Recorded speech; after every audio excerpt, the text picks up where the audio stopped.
So hello guys, so for this video, ayan nga nakikita niyo na si Modrabel sa naghuhuli ng manok. Ayan, so ibig sabihin mag-uulam tayo ng manok ngayon.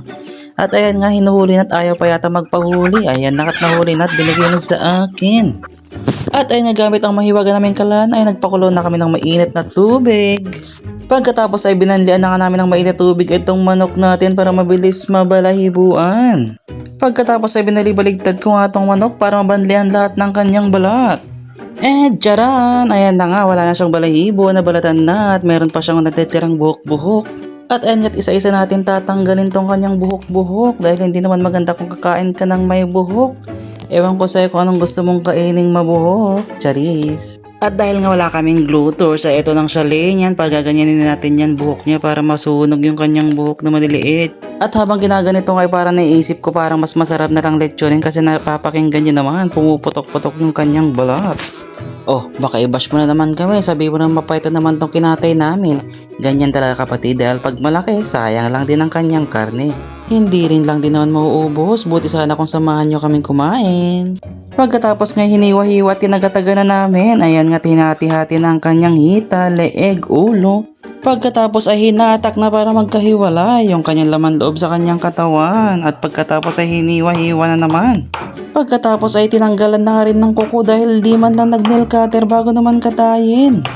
Pagkatapos ng hiwa-hiwain ay ayan nga pinahiran ng asin para hindi masyadong malansa tsaka naman hinugasan ng mabuti.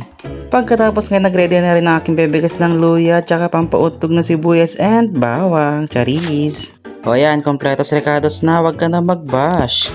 At pagkatapos nga linisan na ito na siya, tara na samahan nyo na kami at lutuin na natin.